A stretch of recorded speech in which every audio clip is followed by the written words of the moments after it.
So lately, I've been getting a lot of questions about what's been happening with the real estate market. And clearly, it has shifted.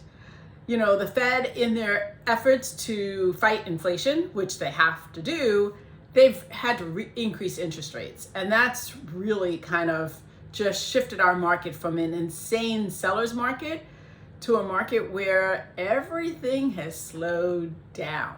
So, what does that mean? Well, last year we were in such a heavy seller's market. Prices were going up like crazy.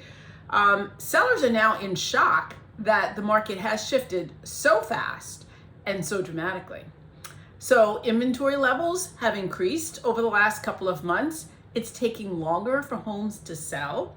What worked in the past, sellers last year were able to sell without doing repairs. In fact, I remember looking with buyers, looking at homes that needed a new roof, you know, where there were active roof leaks and they still had multiple offers and they were getting the property sold within like 2 days. It was just insane last year. On average, buyers were paying $20,000, $30,000, $50,000 above the list price. That's not happening anymore. There were post occupancies where sellers were staying, you know, a month or two beyond the closing to make it easier for them to buy another house. Buyers don't want to hear that anymore. Sellers didn't need to stage the house. They didn't need to prep it. They could literally just put it on the market, and 2 days later they had multiple offers and it was above list price. It was an insane market for sellers. And now that's come to a screeching halt. In fact, sellers even got away with very, very low commission rates last year because, again, houses were selling so fast that if one buyer, you know, one real estate agent didn't want to show the property, there were tons of others because all the buyer demand. It was just kind of crazy. So that game's over. Sellers have had all the leverage and now they don't. Now that leverage is shifting to the buyers. Now, buyers, on the other hand, they were very frustrated by the market last year. But then again, now rising interest rates, that's kind of not being so good to them either, because those rising interest rates means that their mortgage payment's higher. And with a higher mortgage payment, that either means that they're qualifying for less or they're having to pay more for the house that they love. And that's creating a problem. Plus, there's a tremendous amount of negative news. So you turn on the television and you hear about the housing recession. And what that means for some buyers is that they're concerned that the prices might drop so much that it doesn't make sense for them to buy now. They kind of sort of want to wait until that drop happens, but they don't know how much it's going to happen. They don't know when it's going to happen. And the flip side to that is rents have gone up so much, like 30% increase year over year.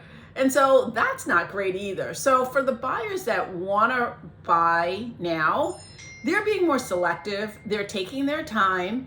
Because there's more inventory coming on the market, they actually kind of feel like if the last house they looked at isn't perfect, then they'll just wait another couple of days and there'll be more homes to choose from. And that's really kind of been working for them pretty well.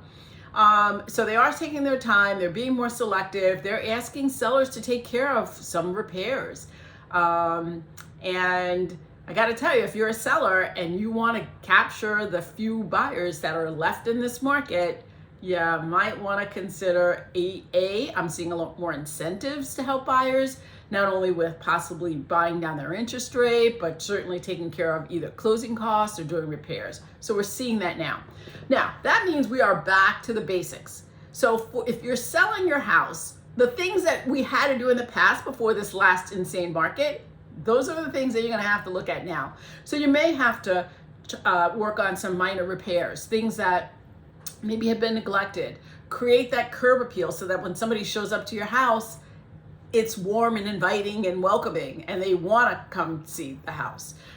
It's going to require maybe decluttering, maybe taking care of some of the things that, packing away, pre-packing, some of the things that, you've accumulated over the years. And there is, I always say, there is a difference between how we sell a house and how we live in a house. And so if your countertops are loaded with all your stuff, that may be fine for how you live on a regular basis.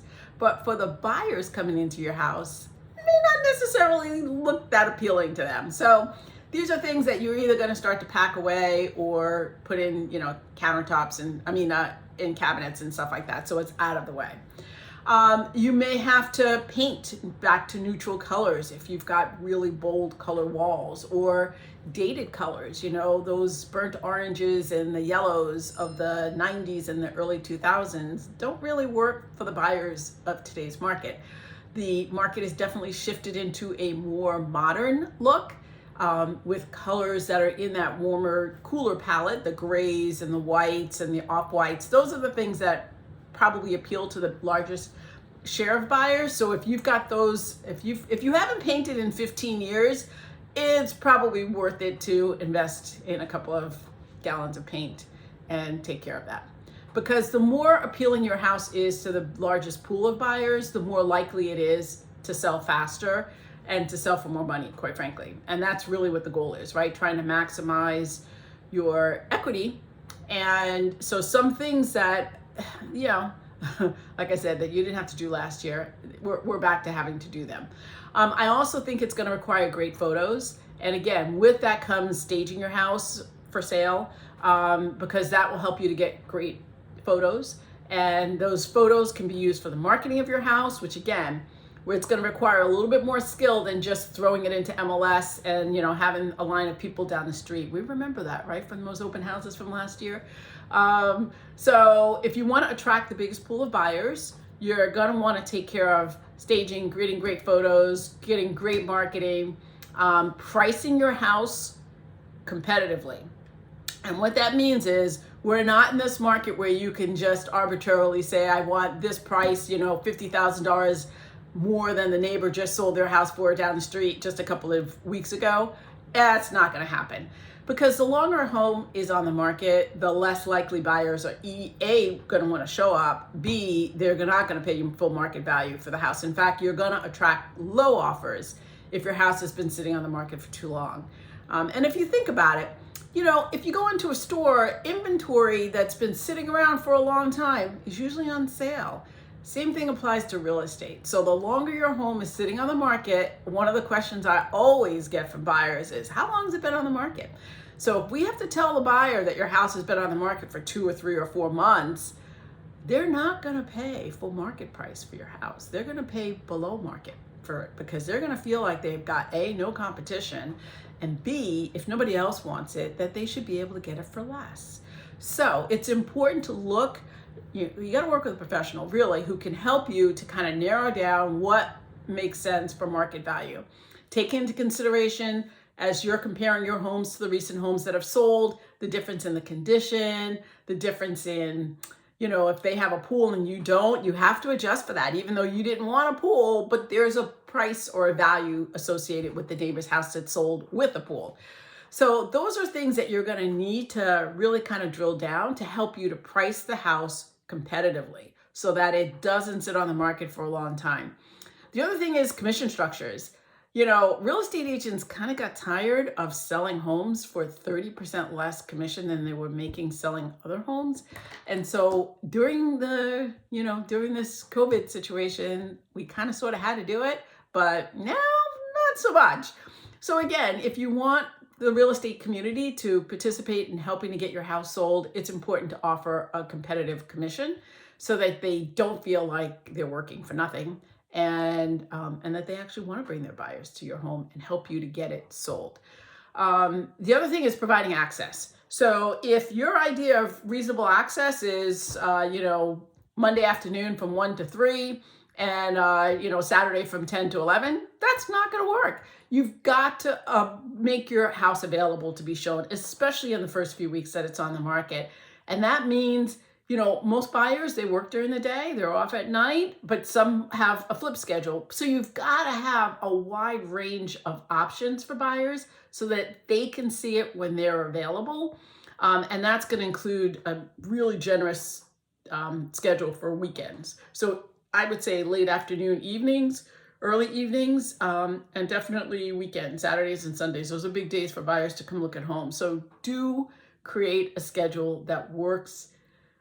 It may be a little inconvenient for you, but it's worth it to get it over with in the first couple of weeks, because it will help to get the good qualified buyers that have jobs into your home to see it before your listing gets stale. I know that's a lot to consider. Obviously, this market has shifted. It's good and bad. Look, if you're selling, you may not love the fact that you can't get it sold in 2 days and get it $50,000 above the last sale. However, if you're selling and you're going to be buying, then you're buying into a market where you're going to have more options as well. So I would just look at it from that perspective. Don't look at it so much of, oh, well, I'm losing. Look at it as it's an opportunity on your purchase to be able to negotiate and try to get a really great price there as well.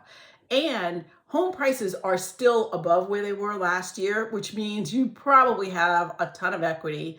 So don't try to hold out for this crazy inflated price that isn't realistic in this market anymore. Price it well, have it show well, have it staged properly, get great photos, offer a decent commission structure, and get your house sold as quickly as possible, because you will get the best pricing or options. Offers usually come pretty early into the process if your house is priced right and it shows well. If you're a buyer and you want help navigating this market, you can also feel free to reach out to me and I'll help you try to evaluate what's happening in this market and structure something so that you can actually get a good home, especially if you have a long-term horizon. Look, if even if home prices come down for a year or so, if you've got a long-term horizon and you think you're going to be in the house for 10 years or whatever, a year or two of a decline is really not going to, shouldn't be a deterrent, because the cost of renting is just, people are paying $50,000-$60,000 a year to rent homes. That's a lot of money. You're better off, I think, because I've always been a proponent of owning a home. I think you're better off investing in your own mortgage, in your own payments. And as rates come down, which I think if we hit a recession next year, rates will probably come down, and then maybe you'll have an opportunity to refinance and lower your payment. Anyway, that's it. My name is Sharon Flood. I'm with ReMax PowerPro here in Pembroke Pines, servicing all of Broward County, and I have been for the last 18 years. If you need help navigating this market, feel free to reach out to me. Take care. Bye.